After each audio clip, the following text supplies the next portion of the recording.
seconds goes on.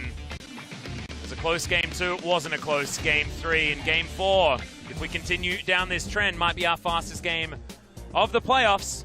Let's see what happens. Afreeca going to be on our blue side, actually, so opting in.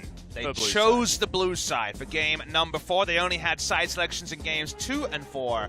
They are choosing blue side. They also chose blue side in the second game against Gen G. And you might say, okay, well, what's the relevance there? They've been picking red side since then. The thing to consider is when I was doing my prep for this series, I thought about the fact that at the end of the day, Griffin and Gen G weren't really that different in the second round robin. While Gen G was the same team in first and second round robin, marksman every time, no awesome dudes, very standard macro, slow early game, Griffin by the end was also Cho'Gath top lane, Kai'Sa Shen bot lane. If we don't win in the early game, we just need a lot of time, but at 40 minutes we can out team fight you. They were also predictable. And that, in Game 3, it was Griffin showing that predictable side. So if they're pretty confident in the champion pools of Griffin, it's fine to just pick blue side. And who knows what they might come out with at the first pick. Well, finally Shen is going to be banned. Tucson is going to have to get on something different here this game. The Alistar certainly is his fallback option. He's played basically the whole playoffs on either Alistar, Shen, or Rakan. And, certainly looked good for Afreeca to give him that ability to engage for them, but now Griffin have the option of picking away a lot of different things. What about Gragas? Because they haven't picked up the Gragas. Predator Gragas would be an interesting takeaway from Spirit, who might just go for the Olaf, could just default to Sejuani. We'll see what Spirit would want to do in that regard. They're going to take Braum just for the standard like-for-like in terms of the tank supports. What does Griffin want to take first round? A lot of stuff is open. The Zoe priority, you think, has to be sliding after another loss on the Zoe. Interestingly, no Rather is going to see any play in. Okay, we saw first off Varus. We're actually seeing first game from Viper on the Ashe. So neither of those utility carries is what he'd shown any priority on. In my notes, I noted 0 games Varus, Ashe, and Jhin, the old Prey champion pool of utility carries. Now we see Griffin pull out a one-off on both of them. Oh, that's what we're talking about. Here we go. The Alistar Yasuo already paired up. The Swain probably going to be heading towards the bottom side. But remember, guys, that's still a flex. And Afreeca Freecs is saying, hey, you better pick away or ban away the Graggy Ice. Otherwise, Graggy's coming in to set up some even more reliable engages from Kuro. Kuro will be on the Yasuo. Outside chance of Keen, I guess, in an R matchup. But probably not. Probably going to be mid lane. From the Afreeca Freecs. 4 in a row. It will be the Olaf. They can double ban jungle if they want, but it's Spirit, the guy who literally plays everything, including Lulu jungle and Poppy jungle. He could play anything here, so don't know the value of banning away Spirit's jungle pool. I don't think you can ban away Spirit's jungle pool because there are just that many champions in League of Legends. You can't ban it. It's just impossible. Couple of options here, though, and we'll see what they are going to take away. They are going to be attacking Kuro's champion pool, interestingly enough. That seems really strange to me, given the fact that it's likely that either the Swain or the Yasuo will be heading towards the mid lane. Maybe trying to relieve from some pressure from an Orianna pick instead, unless the flexes start to come out for Afreeca. But I think Yasuo versus Orianna is a very possible choice. So I'm trying to think what Azir does to a Griffin mid lane choice. And I guess it's decent into Zoe, but I don't know necessarily it'll be the best coverage ban there. So we'll track to see what the second ban is from Griffin. I just think it's a mistake. Personally, the Gragas ban, I think, makes a lot of sense. That's a good one. That's a real good one. As we mentioned, you just throw the cask from range, and then Yasuo has a happy fun time with a multiple last breath. So we'll wait and see if we get any understanding of the Azir ban based on what Chovy's drafting. Afreeca, will they even bother to ban the Zoe? Again, you can take Yasuo into Zoe or Orianna and be pretty happy. But they don't want to roll the dice, and they will ban it away this time. Yeah, just going to get rid of it, but not a lot of other options that they're fearing at this point. What is Griffin going to lock in here? Where are they going to be prioritizing? It makes sense to go to mid lane. I'd love to see a Jace, just so that Afreeca can't abuse some of the champion pool issues Sword has when he needs to counterpick. And they're actually going to ban Azir and draft Galio mid lane for Chovy. He's played one game of it, a victory. But Galio priority has been in the toilet recently. No one's been playing Galio at all. And the Yasuo was always pretty decent into this matchup. Can be chain ganked, but also does farm for the majority of the laning phase just fine. Yeah, we've seen this one work sort of one of two ways. If you pay him a lot of attention, the Yasuo does fall behind, but otherwise he can just free farm, so you're feeling pretty good. The Trundle going to be picked up here. Pretty obvious one there if you're going down the tier list. Spirit going to be taking that one away from Tarzan, as well as the gangplank goes into the hands of Keen. And Afreeca Freecs, once again, putting themselves together exactly a composition that they're looking for. They're screaming for a winning lane on the side of Griffin. Does Sword have it in him to actually punish one of our best GP players in Korea in Keen? If he Here's plays the final Cho'Gath, pick. You could go really offensive here if you want. The Jace, we mentioned already. Much better choice. It will be the Jace. This finally gives them a pressure valve. It's not an ultra forever winning matchup for the Jace, but it's a priority lane for the Jace. And maybe this time Tarzan, with no Lee Sin on his case, we're the top lane that should have push priority. Maybe now Tarzan can take the game by the scruff of the neck and win it for the side of Griffin. Well, we'll see whether they can, because it's a very different scenario for Griffin. Chovy on the Galio is not what we were expecting. Viper on the Ashe, certainly not what we were expecting. We wanted them to change. We wanted them to adapt. We didn't want them to go back to quintessential Griffin. We're seeing that adaptation. Can they actually now prove themselves on the Rift is the big question, because Afreeca Freecs, they haven't adapted at all. This is exactly what you come to expect from the Afreeca Freecs. And Griffin will say this is in memoriam to their Game 1 game that was a victory on the red side with a similar draft that could play around early to mid-game priority. That required them to get a very fortuitous Elder Drake. That was really the reason they won that game. But Griffin have quite a lot of good places for the Olaf to jungle around. They have good priority in most of the lanes. While there's an air of inevitability that we'll see the Yasuo farm it out, that other members will farm it out, that doesn't necessarily mean that will happen in the first 15. So again, we look at the clock and say, the early bird catches the worm. It could be Griffin forcing us to a game number 5. Well, I wouldn't feel forced if we're going to go to a game number 5. That's exactly what we want out of the semi-final here at the LCK. The Afreeca Freecs, it feels to me like they've got the composition that they would have dreamed of. The Trundle-Yasuo combo, absolutely beautiful, but Griffin also trying different things, throwing different spanners into the works. Let's see if it works as we head into game number 4.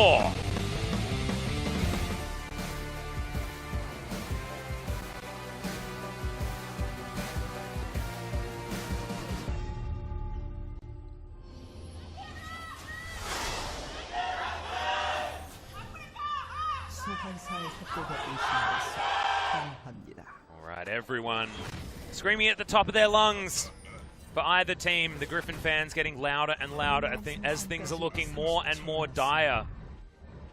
Legacy continuing indeed on the Afreeca Freecs side, but a legacy being born on the side of Griffin. That is a sad Teemo. That is a very sad Teemo. Well, Astronaut Teemo not going to be discovered in this particular series.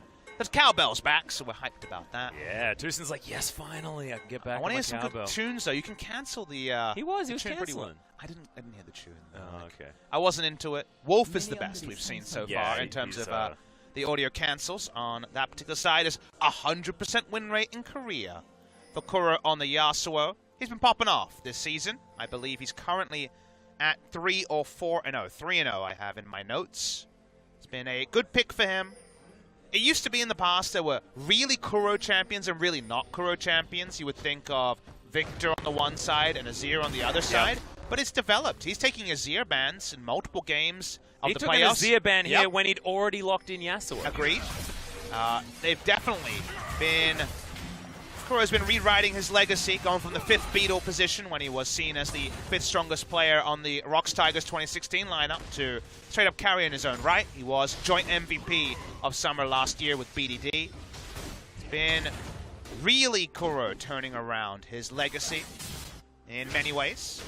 I know some EULCS fans are triggered by that word. Yeah. It was actually written down by one of our fans here as well, so EU fans usually not having a great time at the moment. See, Kane, once again, going to be taking Grasp of the Undying, just doing his best, trying to even out this laning phase, and if he wins this, don't be too surprised, guys, because he's very good at winning gangplank matchups that aren't necessarily supposed to win. It would also be a sign of the players rather than the champions. That would definitely be player names on, because it's a very lopsided matchup to the Jace in the 1v1. But I think that was something Afreeca put into their prep. They seem so happy to counterpick Keen onto a favorable matchup like the Quinn in game number 2, wherever possible, and Sword just has a bit more limited of a window when it comes to effective champion pool. After the permaban Aatrox was removed and the free win Mundo was removed, he's been a little bit more limited of a player champion pool-wise. The Gnar, his big pick. Very true. Where I want to look is in the jungle here, because this game, it's Tarzan not being completely hamstrung. Certainly didn't manage to get a look in at all in the early game of game number 1, because Spirit just styled on him with the lead sin. This time around, a different story, as he's able to grab his side of the jungle. They share the Rift Scuttlers as well, so a very even start here for the Trundle and the Olaf. Definitely not the sort of matchup you can learn the victor of the jungle matchup before first back. At the end of the day, the kind of increased presence of Predator junglers, we might have a lot of series moving forward with Predator versus Predator, especially after the Electrocute nerfs on patch 8.16. Yeah. Trivialize that as a mastery, a keystone, I should say, for junglers. That, you know, you don't really get interactive till you have the boots. The boots are there. He has a keystone now because he can use the Predator, but he's not bot side. Yeah, there's Flash Headbutt Pulve onto Viper, and Spirit, he's going to have the pillar to throw down as well. Perfect positioning, as you'd expect, and just locks down first blood. Afreeca Freecs on the board so early. Didn't get any value out of the Hawk shot there. Did not know the Trundle was bot side. Doosan will always pull the trigger at the drop of a hat. This man taxis to minions like he works for Uber. Beautiful stuff there from him. Takes down Viper, and now it's no Summoner Ash. A far cry from some of the awesome dudes that Viper was excelling on early in the season. And also Kramer saying, yeah, you were preying on me without a flash. Now it's your turn, Viper, as we'll see whether Spirit is going to come back there as well. Chovy getting taken down to about half health here as Kuro's having a pretty decent time. Throwing in the wind wall there just to negate as much damage as possible. Not a lot of options against Galio. It's very predictable for Tarzan to be top side. He wasn't there for the counter gank bot side, so where is he? Obvious question. Well, there's the flash. He's going to get the hammer back there as well onto Keen. He still hasn't flashed yet. Dodges as many buttons as possible, but can't dodge them all. His sword locks down the hypercharged shock blast to come in. Now, more fighting to happen here as Lahen's booped back underneath. But Tucson, he's gone down very low. Vision of Empire stops Viper from auto-attacking, but it doesn't stop Lahen's. And he takes down the cow. Can Kramer actually find it? No, he can't. The flash forward from Lahen's, in fact, and now they're looking for even more. He flashes down, but it doesn't matter. Viper, he had the slow and he wants more. Now Spirit filing forward. He doesn't have the ultimate. He's not going to be able to go 1v2. This game is completely insane, but a 900 gold lead for Griffin already. The fighting hasn't stopped. There's an ult in the mid lane now as Chovy's fighting Kuro. Nothing more to happen. Hang in there, Atlas. After 3 macro siestas, we've got an all-out fiesta in game number 4. High action, high octane stuff. Griffin needed those outplays. Jace needed to get rolling bot side. Couldn't get collapsed on too hard. Spirit can interrupt back. Yeah, it does so nicely as Viper's back was stopped as well. Viper, he was thinking about taking the teleport, but decided to opt in for the heal. Obviously working out quite well there. As let's have a look at the replay. Not entirely sure what they've decided to replay here, as it's going to be the first kill. Again, we had 3 games. No, second. We had 3 games of posturing, 3 games of macro, and then LPL style, we start flexing our muscles when it comes to 2v2s and ganks and 1v1s around the map. This was Kramer not respecting the cooldown of the Unbreakable, meant he didn't have any kill pressure at the end, and we have to stop the replay because we want to see a GP die. Yeah, we're between turrets as Cannon Barrage is in there. Spirit's going to turn up as well as Keen. The slow? Oh my god, is he going to survive? Sword is going to fall down now. Tarzan might go as well as Spirit gets the double, all set up on a silver platter by Keen. Spirit had to be there to lap it up, but there's Spirit. He says, yeah, that's right, we got the kills back. 3-3 in the first 7 minutes. We'll go and kill a minute where we can possibly. They can't get the kill. The slow on the Cannon Barrage. Oh, so important. Oh, just ridiculous. But also able to dodge out of so many different abilities. TP coming in from Braum cancelled. Knew that he couldn't actually close the distance and thought they'd do the hard work. They get Keen low. They can't actually hammer hit him into the wall for a mini stun. That is just an unaccelerated shock blast, and it's just a dream for Griffin to take down the Pirate. And this was the day you came so close to killing Keen, but not close enough. Just such bloodthirsty stuff happening in this game, though. So different from all the posturing that we've seen so far this series. 6 kills already here at 7.5 minutes, and we've almost had that many games in this series. It's felt like it's been more about positioning, objectives, This time around, a little bit more desperation, a little bit more free-spirited on the side of the Afreeca Freecs. So the question is, who does that suit when it comes to the draws? Because usually in a high kill game, people just have more gold than they would in a different game. There might be a little bit less farm, but those kills, especially shutdowns, provide so many kills. I can say right now, it gets Afreeca Freecs closer to ults, and with their ults, they can definitely do a lot. They have Yasuo and Trundle. Also, Yasuo, the Trundle and the Swain have a lot of synergy as well with the passive and then the ult set up for the Yasuo. Yep. So when it comes to items to fight, Afreeca will feel pretty good about this early game. I would say Griffin spike harder with less gold, around 30,000 gold. They're kind of at close to their maximum efficiency here. But getting there is a bit quicker with the gold in the game. Sadly, it's not a gold lead, it's gold parity with Afreeca Freecs. Well, Arrow's going to fly in here, and thankfully for the Afreeca Freecs, it's going to hit the cow, but he's still going down so low. Hero's entrance comes in as well, and Griffin are creating a massive cluster in this Dragon Pit. Kuro has the ultimate. Is the Steel Tempest going to be enough? Flashes out, gets the triumph, as now he's looking for the hands, doesn't get the knock-up. Winter's Bite seals the deal onto the Yasuo, and that is so many kills for Griffin in that Dragon Pit. Everyone's still smiling. They're loving the octane of this game. 12 kills in 9 minutes. Round the Drake, we saw the true contest. Goomba Stomp came through from Chovy to open it all up. This is Griffin saying, we need to fight. We need to be strong. Kuro can't get maximum value at the start. He is on the edge. He is zoned out. First by the ultimate and then into the taunt coming through from Chovy. But by the end, with a couple of Triumph procs, you knew there was a dream for Kuro to clean this all up. Yeah, flashes out though, plays very respectfully into Lehens, but Lehens with a really nice sidestep towards the end meant that he wasn't able to achieve that dream. And all Chovy can do is punch him for justice and take him down. 6 Dark Seal stacks is a nice little bonus for Chovy after all of that. Afreeca Freecs hold on to the Cannon Barrage, not invested in the previous fight. Chovy's ult down for a while, but that doesn't seem to slow down the action at all. Nope. Spirit moving up towards the top side as Tarzan has popped the Predator. That allows him to steal away a Gromp, which isn't necessarily the hugest thing. Still good news for Griffin. To have about 1,000 gold lead. Keen getting himself to a point where he can clear out minions relatively well. What He's about... to be able to find the capture. There's a question of where the gold is and isn't, as maybe we have to hold that point. Well, Kramer will find a never move as the arrow's going to fly in. Tucson does have the ultimate available, and that is exactly the button that Griffin wanted to get out of them. Now Afreeca having to play so much more carefully on the bottom side of the map. All the kills are loaded into Spirit, barring one onto the Yasuo. It means the Rod of Age is going to be delayed here onto the Swain. See, Spirit, he's bot side. I don't know if he was spotted out. I'm guessing no defensive pings, I should say, from Griffin. Yep, already moving back. Good positioning there as well. As you can see, Kuro, he was making his way down. They really wanted to make that dive happen. Keen looking to not get dove as best he can. So we're just thinking about another flash hammer hit to try to turn the favor to Tarzan. To push through here. Trundle bot side. Just going to pressure him out of the way of this turret here as well. One more time, Keen is going to have to run away. Cannon Barrage going to be invested. How greedy can they be about this one? There's defensive pings onto Yasuo. It's pretty far away. They don't know for sure where Trundle is, so they do pull away. Yeah, going to be happening here. Means that Afreeca do have a man advantage on the rest of the map. Kuro just clearing out the mid lane, continuing to free himself up so that he can be a threat elsewhere.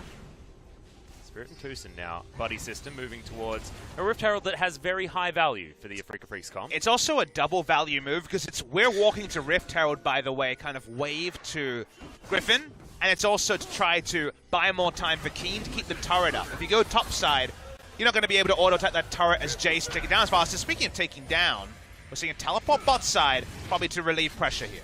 Yep, going to be cancelled. Now Griffin could potentially just try and do this one again. Lehens is going to actually block some of the Sith Lightning.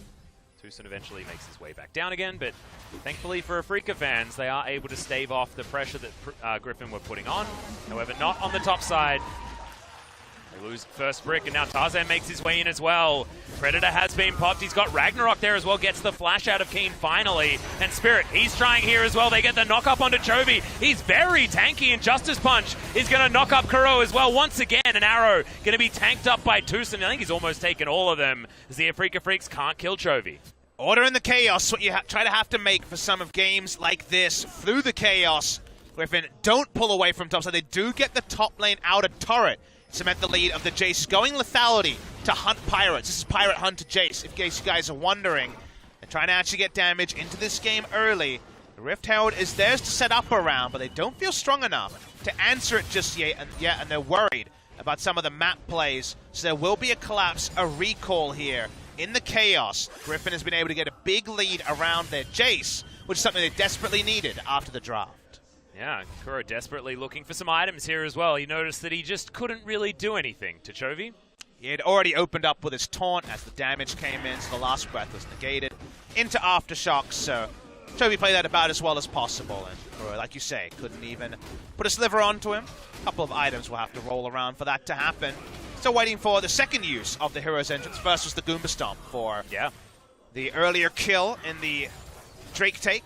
Speaking of Drake, back up in a minute. Nice item timings for Griffin, whereas the stacking has only just begun for Kramer and most of the Afreeca Freecs item plays. Yeah, still looking to try and put those together. Kuro does have his Phantom Dancer done, so that's good news, but otherwise we're still waiting on a Trinity Force. Waiting on things like Azonia's from Kramer as well. See whether he goes once again for the Twin Shadows.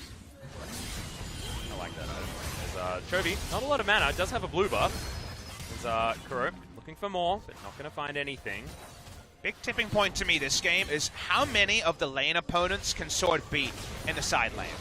If you're going lethality Jace, you might be able to burst down Yasuo, you might be able to burst down GP, but Swain could also hit the side lane. Doesn't have a teleport, but can function in that way. If Jace gets far enough ahead, it removes the problems of the Game 3 draft where, yes, Cho'Gath could be a useful tool if Griffin ran the bot lane and mid lane. They didn't, so they lost because Cho'Gath could do nothing. The Jace is them actually finding a carry. It's why we were asking for a damage dealer, a lane pick for the top side. The Jace gets big enough that he can take whichever bad guy rotates top lane, then Griffin can actually run some smart macro plays around that strength. Well, right now, Afreeca Freecs still looking for the bottom side of the map. Spotted out by Tarzan and Chovy was Kuro making his way back down, and that means that Sword has all of the space in the world on the top side of the map. Keen farming things out nicely, but still pressure being gained by the Jace like you were talking about. Keen doesn't have Trinity Force. When you have Trinity Force, you can actually just clear the minions pretty easily when you're being pushed in, so you're not at threat of losing your inner turret. But before the Trinity Force power spike, it's a little bit trickier. Mid lane. Yeah, he's going to get the knock up here as Sword. Just going to pay a visit to the mid lane. Offer Kuro something. Kuro's in a Shock Blast. That's going to be about that. Afreeca Freecs holding on. This part of the game, 3,000 gold is going to be the lead almost exactly for Griffin, who have turned around the momentum that Afreeca Freecs gathered in game number 3, looking to try and bring us towards that game 5, that decider in this series. Rift Herald's going to be a freebie, and that's a very nice win for Griffin. Before we saw the 3-man rotation to relieve pressure and target the Rift Herald by Afreeca Freecs. Didn't get either. The Rift Herald should go down. The damage numbers, no surprise. The Jace into GP has been the triumphant choice. Remember, if Griffin win, there is a Wrinkle Atlas. They will have side selection in game number 5. This was Afreeca Freecs choosing blue side. Yeah, it was. And we were talking about that as being sort of break point, that they were able to gather that win on blue side. Now, probably kicking themselves, but this looks like the pick that they were looking for. Stand behind me is going to come in as Viper. Just boops Spirit over the wall to get him out of there. That looked like it should have been free, but instead, it's a bit of a disaster. Mountain Drake now should be picked up by the Afreeca Freecs, but it looks like Griffin don't want to give this one over for free. They can use Galio, of course. Ultimate's up, Predator's up as well. It's no freebie. And he can't get rid of Tarzan as well, as the arrow's going to fly in first to start off this fight. Cannon Barrage is down, but not doing anything to Griffin yet. As Kuro extremely low on the back end, it's Tucson that grabs the first kill. Hero's entrance comes down. Thankfully, Spirit grabs themselves a dragon as Kuro finally falls in the backline. It's Sword that's able to get in over the top and grab that one. And now Griffin looking to clean up. Keen in a whole host of trouble here underneath. The outer turret on the bottom side at least gets a barrel shot onto Viper, who's got no mana. And now Spirit, can he get down here onto Chovy? Winds of War come in. Keen eats some oranges. He's going to be all right. And Griffin should be able to grab a consolation outer turret after not being able to kill the pirate once again. But they are going to get the push in mid lane at the same time, and no teleports are up on the side of Afreeca Freecs. This could have been the killing field. This could have been a game ender in some ways. Watch as it all starts. We were focused on the Drake, but look at Kuro on the bot side. Tries to open up. He gets focused down by Olaf, and the only reason he lives is flashing into the Drake pit. Ends up having to have Spirit stay next to it because he can't tank it at all. He falls desperately low, and this fight is so close to being a 5-0 from the side of Griffin. It looked like it's going to be a wipe, but Chovy just can't end some of the low health members' lives. Yeah. He's able to get down the high priority ones, though, and like you say, they transition this into so much more, given the outer turret had minions on it, outer turret in the mid lane as well, and some minions on it. So they were able to take that one down. Sword was able to finish it up. Hypercharge, pretty good, destroying turrets as it turns out. We're going to have a look at the damage. Look at Chovy's Galio just really starting to pop off, and those question marks that we had for his champion pool starting to slip away. And it's now, because the Jace has won top lane, if the Jace had lost, if GP was getting a free lane up in CS or doing even, as we often see with Keen's GP, then Kuro just hits a side lane, he's really happy, and none of this matters. But because the Jace has won, now the fact that the Galio is a win more button on someone like Jace, a win more button on an Olaf diving in. The Olaf in the previous game, no identity, countered by a Lee Sin, can do nothing. In this game, it's suddenly the creme de la creme because of the fact that the Jace had won. It's very easy for things to fall into place. It's why results-based analysis is something you always wonder about. Yes, we can be results-based about a missing EQ there. That was a bit crap. But what we're trying to say is things are sliding into place from Griffin. It's so easy for a draft to be a good or a bad draft depending on who won the game. In this particular side, Griffin have stuck the win conditions way better than games 2 through 3. Oh, absolutely. And what that has given them is about a 5,500 gold lead. Sorry, 4,500 gold lead. Not quite there just yet, but Rift Herald should be able to make it up to that 5.5 as Spirit looking for a gank in the mid lane. Lahen's just going to stand behind Viper. He's a difficult target to take down. 2-1 and 6 on the Braum, and see you later inner turret. Shelly's going to keep pushing. No turrets taken down by Afreeca. Nowhere near any of them. At this present point, they're getting slammed in the way not many teams have. They're getting slammed in a way that they slammed Griffin in Game 3. And that's why the point I wanted to get to was in not the way that Griffin has slammed many teams. They don't often win games with a utility AD carry. First game of the season from Viper on the Ashe. First game of the season earlier on the Varus for him. They've also had Sword counterpick them, which he's been mostly on Cho'Gath or blind pick Gnar duty. This is once again Griffin trying to conform to the meta, doing a better job than you might have first expected, and with backs against the wall in an elimination semi-final. And we have seen that when Sword is on these carries, when he's on damage threats, he has been more successful for Griffin. Some of his 100% win rate champions, of course, they didn't do a lot of losing earlier on in the season. However, the champions that he was performing well on were Darius, were Aatrox, were these big split-pushing threats, much like this Jace. Jace, another big pick for him as well. Only 3 on the season thus far, but 100% win rate with a 22 KDA ain't bad. And now I'm getting greedy. I desperately want a Game 5 because I need to know. Let's assume we roll it back. Griffin on the red side, they choose red side. What does Keen blind pick for top lane against Sword with backs against the wall Game 5? Does he blind pick Quinn? That's what I need to know, because there's a real chance he does that and says, I just don't believe you have a champion that can deal with this. I'm not sure whether he does. Honestly, Pop Smithy, I feel the same way. But that is looking further down the track. What we have to focus on now is what Griffin can do to win this game and what Afreeca Freecs can do to stave it off. Remember, this is match point. This is Afreeca Freecs confirming worlds as the arrow is going to fly wide and Kramer dodges absolutely everything. You know, I don't even know if he dodged. He was just pathing in one direction and kept going. He dodged the undertow and the volley. The arrow certainly That's the one where Viper hopes the camera dodged the ultimate there. I didn't see it. We saw it. It was a bit of a goal. It was. The World Cup's over. Don't do those anymore. Yeah, bad news. He was scouting. It was just a really expensive ball shot. Well, in spite of that, still good map control for Griffin. Haven't seen Viper pop off too much today. He's definitely been on the more utility side. Yeah. The Scuttle went really far away from the river. He was like a crocodile, you know? He was chasing after some prey or something like that. Not entirely sure. Well, that was Afreeca Freecs' last series, actually. Oh, I was waiting for that. Well, King going to turn up bottom side. Certainly doesn't want to deal with Sword, but will have to. And now has Caulfield Warhammer and a Trinity Force, so he can deal with these minion waves quite well. Can't really deal with damage too well. Well, the ultimate's going to fly forward here as Lahens jumps on over, wanting to deliver a Galio to the Afreeca Freecs, but they're not able to take down Kramer. Still sitting on the ultimate as well. It does have to use both Cleanse and Flash. Might still have some utility as they move towards the next team fight. Does mean his teamfight impact is likely to fall away unless everyone's chilling in the Baron Pit, and you know what? We might be chilling in the Baron Pit. Looks like chilling in the Baron Pit is exactly what the Doctor ordered, and Spirit is going to move over. Tucson as well. He's got the ultimate, but not a lot of health bars. 5 members of Griffin are in the area. Arrow flies in as well. They just want to deal with the cap at the last breath. Under 3 members, Chovy eventually deals with it, but Cannon Barrage softens up all of Griffin. And now Chovy's in no man's land on the wrong side.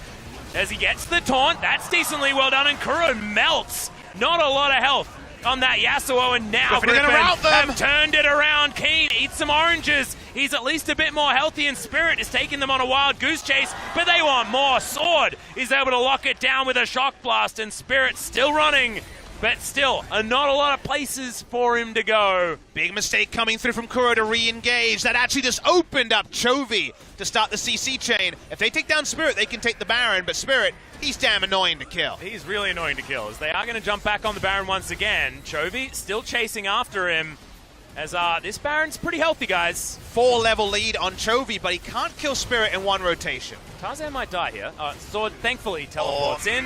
Lahens about to die. Could he actually burn to death here? Tucson still coming forward. Not going to be able to get any sort of steal, as Spirit was a little bit too close for comfort, but didn't have the flash.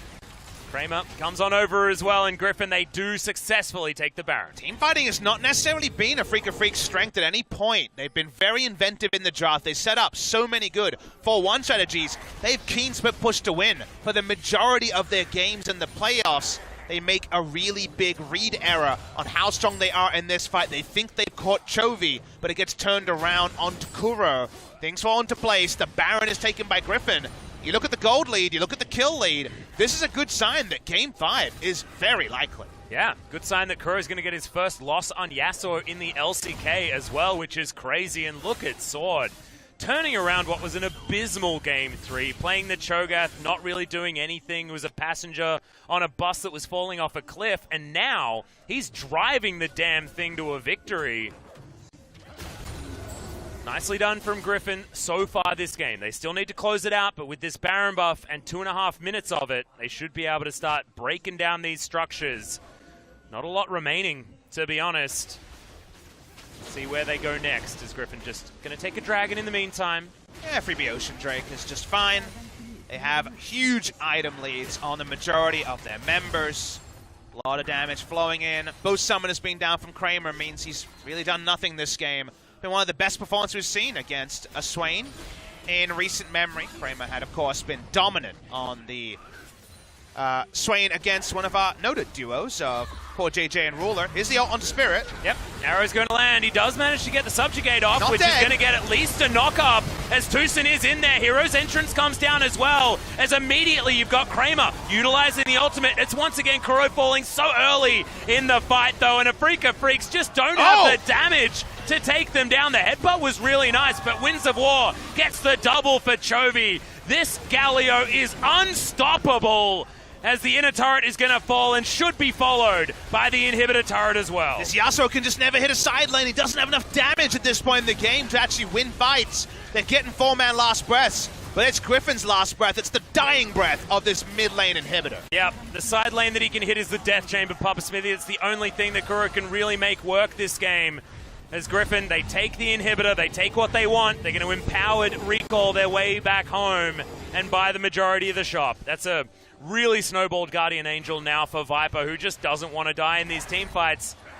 The only one that had really died a few times this game, one of the only ones, is Tarzan as well, playing some frontline. 2-2 and 10 on the Ashe, and now probably not going to die again. And if you're Afreeca, aren't you going to be kicking yourself if you lose this series, because maybe you should have just counterpicked Sword in game number 4. They chose blue side. They felt confident that they would know what Griffin would play. The Jace last pick has fallen into place. I think a lot of people want to be results orientated about the drafts in games 3 and 4. Like we explained, Griffin could have won game 3. They lost early, so they were very likely to lose it. Game number 4, they actually pull out the Jace pick. I think percentage-wise, they have more percentage points to win because the Jace gave them more of a winning early game to play around, but they actually stuck a winning early game in a way they haven't been able to in previous series. So because the nameplates are on, as Afreeca Freecs, you thought you could just overwhelm Griffin in game number 4. With a blue side draft, you don't do that, and now you might have to be on blue side for game number 5. Exactly. I don't see why Griffin wouldn't just pick red side once again. It's been where they've got all of their victories so far, and they were handed it here in game number 4. Afreeca Freecs desperately trying to hold on to their base. It's only one inhibitor taken down, but Griffin, they don't have the same problem that Afreeca have with their composition. They've got the Ashe. They've got a fair bit of range. They can siege this one out if they want to. Lehens and Chovy both being brick walls to stand in front of Viper. Oh, Lehens has the Disco Nunu special. Oh, I like it. Of the Ghost Cleanse here. He knows what his role is. Get in there and put an ult down, so he's happy with those summoners for now. They're going to take the inhibitor turret on top side. Jace makes short work of it. And extraordinarily quickly there as well, as Keen still dealing with super creeps in the mid lane. Wants to get barrels forward. Thankfully for him, the Shock Blast doesn't land, but they still lose that inhibitor on the top side of the map, and Griffin setting themselves up to take down the last remaining one on the bottom side. So much poke damage to come in from this Jace. Sword has just had a brilliant game so far. And to rotate on a dime like he did with his performances after what was so depressing on the Cho'Gath, to then come in and play so dominantly on this Jace. It's just great to see from such a young team. The biggest question we had was exactly that. You get the same zoom out we had at the end of game number 3.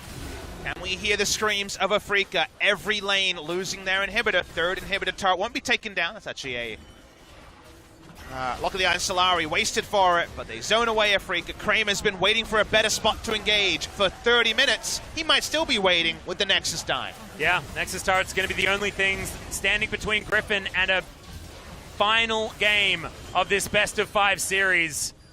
It's exactly what we wanted moving into this one, and I'm not sure who's going to be able to take it. Crazy thing is it looks like it might be Griffin favored if they can get that red side like you were talking about. It's Afreeca Freecs, shambles of a base, and Griffin just wanting to take a little bit more before they finish this one off. LCK서mer 2018 has been a split to shatter all conventional logic. Start of the meta, we got awesome dudes in the bot lane. We had to come up with a term because OGN had AD as their augmented reality big picture play of what the bot lane carry was. They stuck with AD, so awesome dude it was. Yasuo, Vladimir, Kled, these are all the picks that Viper was playing. From there, think about all the LCK memes that have been there forever. SKT always makes playoffs, didn't make the playoffs. KT Rolster never wins the regular season, won the regular season for the first time. Everything's coming up, Kingzone, Dragon X in the meta. Surely they're going to run the gauntlet. They're out 3-1 to Afreeca Freecs. You look at the game 5, you even look at this game 4, and you say, Afreeca have the huge edge in experience. Like you were saying, Atlas, they'll fall back on all the experience, on multiple squads for these players, and Griffin will eventually roll over. Griffin has looked at conventional logic for an entire year, where they started in Challenger and put it in the bin, and been able to come up with big performance after big performance. They haven't won Game 4 yet, but they're knocking on the door of Game number 5, and I feel like all the old sports adage of experience always wins out might not apply because nothing else has in LCK서mer. Yep, we have no idea what to expect from Griffin when it comes to this, but so far it's been expect them to win, and you'll generally not be surprised. They're going to move over, they're going to take themselves a very easy Baron. Freebie. For the second GPO. time of asking. GPO! Oh, no GPO. Yeah. I'm waiting for the 2 damage. It literally stole an Elder Dragon about a week and a half ago. It did. I was there for that one. There's Sword looking to just try and take a Mountain Drake as well. They'll take everything, will Griffin, as they follow super creeps and now have a big purple buff on them towards the base of Afreeca. And Afreeca, just not a lot of options. They'll have to have the most incredible team fight. They're going to be able to win this. That was zoning ultimate there from Lehens, Orianna style by me. He's done a few of those. Well, he can do what he can do. The Zeke's Convergence also runs off, so you can't even talk about that. Here we go. Yeah, arrow flies in, but Tucson actually just whiffs the engage that he was looking for. Kuro jumps over, looks for Viper. He's just going to straight up die. Hero's entrance wasn't even needed onto the Ashe because he already had the GA ready. It's Kramer in the back line. He's got his Zhonya's, but the Nexus is now exposed. You've got Chovy in there. He's just going to take down the Nexus himself. They desperately wanted to get to Game 5, and they'll get there. Chovy's Galio undefeated so far this year. I mean, I know it's only 2 games.